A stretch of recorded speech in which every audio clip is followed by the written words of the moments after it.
today I'm going to show you a build, a funny build but a very strong build, and it's a Cleric Barbarian, so a weird combination.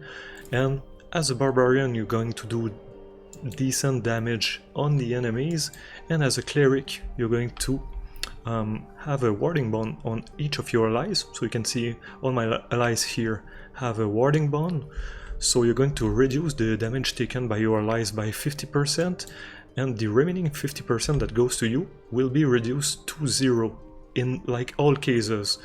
Here in Moonrise Towers I'm just level 7, and if one of my allies were to take 40 damage, so like a Steel Watcher that attacks him with his big sword and deals 40 damage, the 40 damage him would take the half, so it would be 20, but my character here will take 0 damage.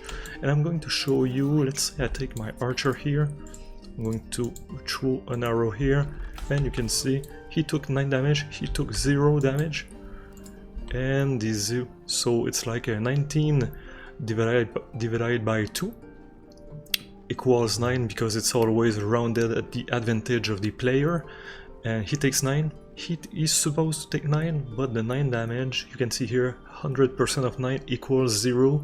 There's many ways that you can use to reduce the damage from a warding bond, and I'm going to show you all the ways that you can use. We stack them all together, and in the end, taking 40 damage here will lead to 0 damage taken here. But first, a quick shout out to Jamison here and Doraemon, with whom I had exchanged a few messages, and that brought me the idea for the build. Alright, we're going to create the character. We are Barbarian Cleric, and at level 1 you take a Barbarian because the Barb has a proficiency for the saving throws in Strength and Constitution, and having a proficiency in Constitution saving throws is really good with the Cleric because he has concentration spells, and to maintain your concentration when you take damage you need to roll a Constitution saving throw. If you fail, you lose your concentration spell. If you win, you keep it. So that's going to be good, especially when you have the warding bonds on your allies. You're going to often have to make Constitution saving throws if you have a concentration spell. So really good to have here. One thing I would say is that Dexterity is a bit less useful on this character than most characters, because we're going to be using heavy armor, and that's another weird thing. Already Barbarian plus Cleric is a bit weird.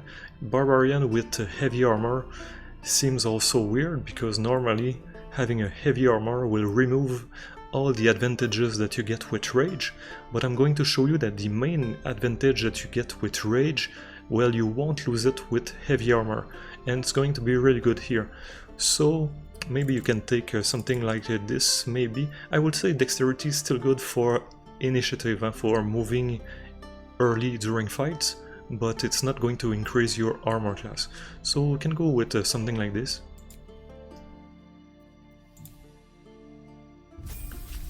And then at level 2 we're going to move to Cleric, and at level 1 Cleric you have to pick your class, and the class would be War Domain Cleric, because War Domain Cleric gets the War Priest charges, and you're going to see a bit further that with this character you need to attack early on the enemies with the halberd here to get Force Conduit charges and to increase the tankiness of the character, and having War Priest charges means that you can attack more early during the fight, so it's really good to get more attacks landing to be more tanky. So it's a easy solution here for the Cleric part. And also you get heavy armor, so it's a heavy armor class. You get heavy armor here. You could get it heavy armor with a Life Domain and Tempest Domain, but I think the War Priest charges are better with this character than the other options. So you can go like this. And at level 3 you're going to get level 2 Cleric.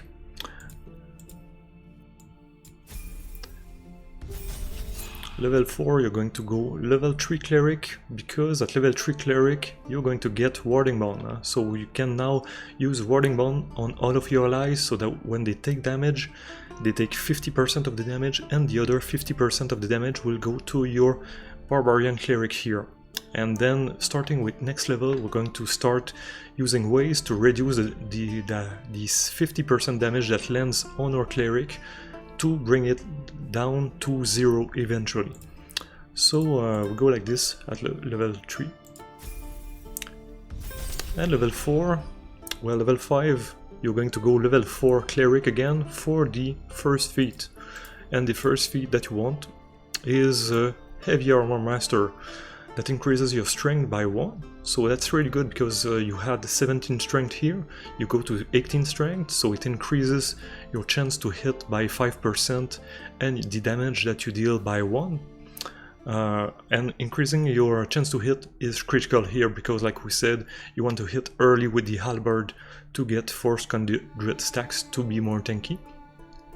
And also you get -3 damage when you receive damage, as long as you use a heavy armor.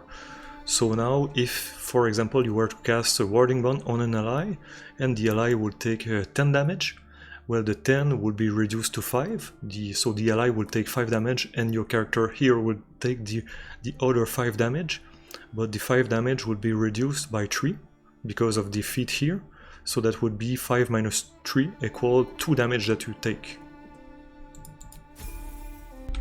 And when we get to level 6, now we're going to go back to Barbarian. Here at level 2 Barbarian, nothing really interesting, reckless attack, but not important. But when you get to level 3 Barbarian, now it's really good. You're going to choose your subclass, you take a Wild Heart, and for the Bestial Heart, you're going to take Bear Heart. And Bear Heart, like normally when you look at the description, it just adds more resistances, but you're going to see it's not written here, but the key here is that it's the only type of rage that you can take with the Barbarian that makes it so that if you have a heavy armor, you're not going to lose the resistance part. So the resistance part of rage, that makes it so that when you take damage, you reduce the damage by 50%. I'm going to show you the wiki, and I'm going to show you a test to show you that it works like that. Now we're on the wiki, Rage Bear Heart. You go bottom here in the notes, and you're going to see the very last line. The damage resistance component does not get impeded by wearing heavy armor, unlike all other variants. So you can wear heavy armor and keep the resistance to damage. So we're going to make a test here, and you can see on my character I have a heavy armor, and I have the -3 from Heavy Armor Master, but I don't have Force Conduit stacks, and we're going to start the fight.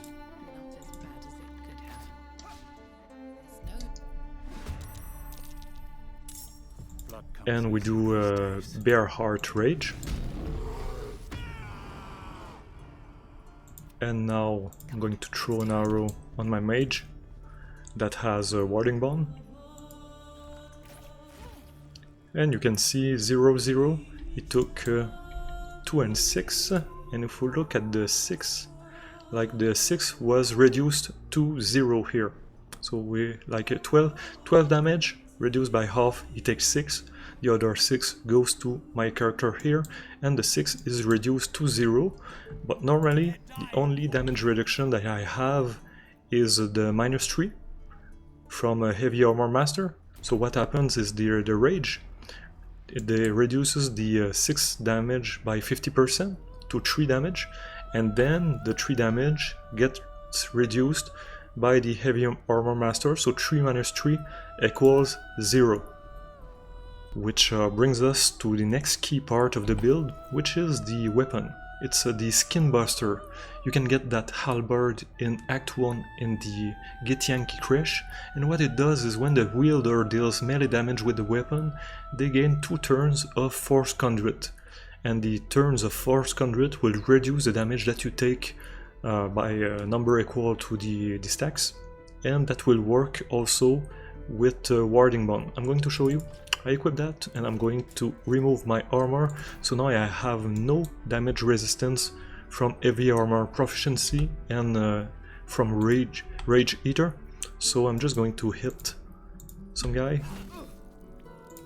say twice, and now you can see I have 4 stacks of force conduit, and I'm going to do a warding bond. And now I'm going to shoot an arrow to the warded guy. And you can see that he took 6-1 damage and the 4d6 damage. So like 13 reduced by 50% to the advantage of the player equals 6. And the 6 was reduced by 4 to 2 damage. The 4 damage reduction was from here, the 4 force conduit stacks. You can get up to 7 conduit stacks.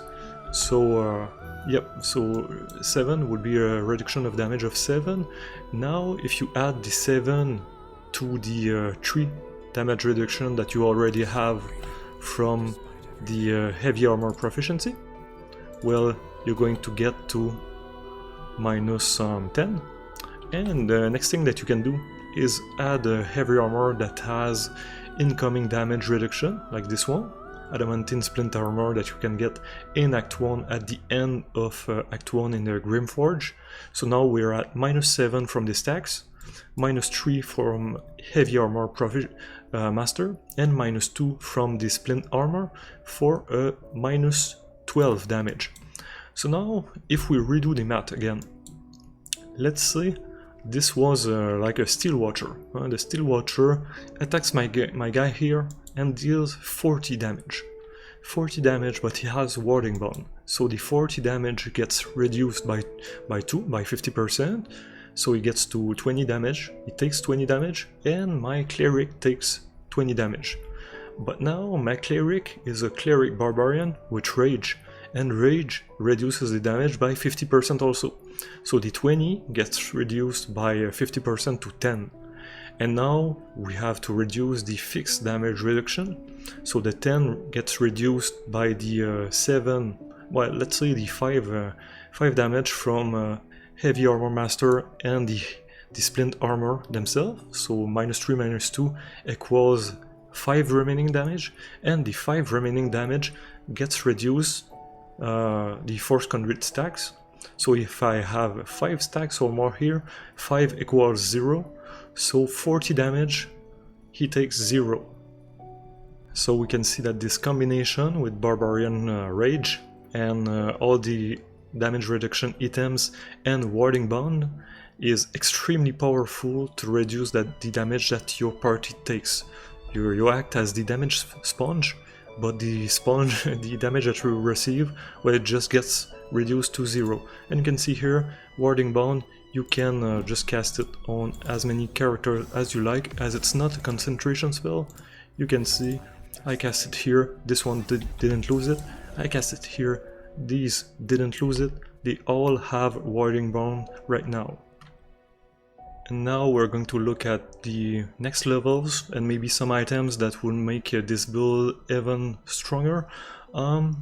Here I have a different character, but it's the same thing, level 4 Cleric, level 3 Barbarian.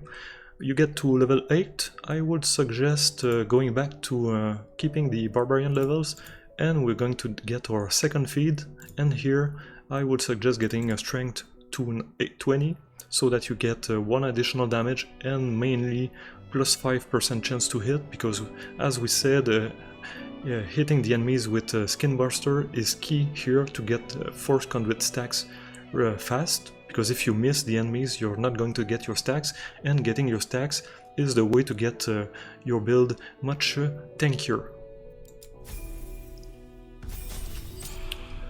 Level 9 we will keep going to Barbarian because you get extra attack, that is really good. Level 10, here I would suggest going back to Cleric for 1 level. We're going to get equal Barbarian and Cleric, because here at level 5 Cleric you get your level 3 spells, and the level 3 spells with a Cleric are extremely good. So you get things like Mass Healing Word, you get Glyph or Warding, you get Spirit Guardians that would work pretty well here because losing your concentration won't happen too much. Things like that, so pretty good. Then you get to level 11, and now when you're level 11, for the 2 remaining levels, you would have different possibilities. You could, if you want, keep going into Cleric, go do a 7 Cleric, 5 Barbarian. If you do that, you're going to get level 4 Cleric spells, but personally I'm not a big fan of level 4 Cleric spells. I prefer much more the level 3 spells. So here what I would suggest is going to Barbarian. We could do level 7 Barbarian, level 5 Cleric, and getting 2 more levels of Barbarian will give you a few small perks. So the first small perk that you get is another Rage Charge. You get to 4 Rage Charges, which is always handy with a Barbarian. Next thing, here you're going to get Animal Aspect, and there's a few options here that are good. My preference would be probably the Stallion one, because if you do dashing, you get a temporary hit points equal to your Barbarian level, which is going to be level 7, so twice the Barbarian level, so you're going to get 14 temporary hit points. And 14 temporary hit points, when you have a ton of ways to reduce damage, like the Rage, the Heavy Armor, the Force Conduit stacks, it all adds up to making that temporary hit points stacks much bigger impact on real damage reduction. So maybe the 14 temporary hit points are equal to, let's say, 30 or 40 real damage that your character needs to take to reduce it to 0. So it's very good. Other options that would be valid, if you have a way to give bleed to the enemies, Wolverine is the strongest of all animal aspects, as long as you do bleed on enemies. Another option that is decent, Elk will increase the movement speed of all your group, so you have a more mobile group. I think it's a good option also, but I will go personally with my favorite, which is Stallion. And then you get to the last level, level 12, and you're going to go again Barbarian, because you get a pretty good passive which adds 3 to your initiative, and you can't be surprised. So you will act earlier in the turns during a fight, and acting early during the fight is really handful here, because you want to hit the enemies with Skinburster really quick to get your Force Conduit stacks to be much more tankier when the enemies hit you or your allies. And now for the other items that you could have on your character to make it stronger, well, there's not a lot of things to say because it's really a build that's item independent. As long as you have Skinburster as your weapon and a heavy armor that has incoming damage reduction, you're good to go. But I would say a few ideas. I would say anything that increases your chance to hit is really good, because you want to hit fast with Skinburster to get your Force Conduit stacks. So for example, you could go with something like Gloves of Dexterity, which has attack +1 to increase your chance to hit enemies by 5%. But my favorite here would be this one, Gloves of the Growling Underdog. The wearer gains advantage on melee attack rolls when surrounded by 2 or more foes, and the surrounded is actually a circle that's pretty large, something like that. So as long as 2 enemies are in something like this of a range, you're going to get advantage on your attack rolls. And advantage on your attack rolls mean that when you attack with your halberd enemy, well, you're going to roll twice the d20 and take the higher result of the 2 d20 rolls, so your chance to hit enemies and get your Force Conduit stacks early in the fight will be much higher. Other ideas, one that you could try, Vital Conduit Boots. When the wearer casts a spell that requires concentration, they gain 8 temporary hit points, and since you're a cleric, you're going to have a lot of concentration spells, and an easy one is the guidance cantrip that doesn't take a slot here. You can see it's a concentration spell, so before a fight you can very well cast a guidance on your ally or on yourself, and that's going to give you 8 temporary hit points. And like we said for the stallion aspect, temporary hit points here have a much higher real impact, because you have so much ways to reduce damage that 8 temporary hit points maybe means something like 20 or 25 damage that the enemies needs to do to reduce your 8 to 0, so it's pretty good. Other ideas, maybe here, since you're the damage sponge of the group, and since all of your allies, when they get hit, you take damage, but it's mostly going to get reduced to 0, but it won't get reduced to 0 by spells. So maybe having the perhaps of one closure to always heal for the maximum heal that you can get could be a good idea. And now, as a conclusion, I will just show you what you will do during fight. So it's really easy. You start after a long rest, you just do warding bounds on all of your allies, so that when any of these take damage, they only take 50% of the damage and you get the other 50% of the damage. And then you're going to start the fights with your Skinburster, just deal big damage to increase your Conduit stacks. And in the first round you're going to do Rage Bare Heart, so that all the damage that you take gets reduced also by 50%, including the 50 that goes from your allies to you. So if they take damage, they take 50, you take the other 50, but it gets reduced by 50%, so you actually take 25, and the 25% damage that you get to you, it gets reduced by all up to 12 fixed damage. So that's the build. It's simple like that. Let me know what you think. Thanks for watching.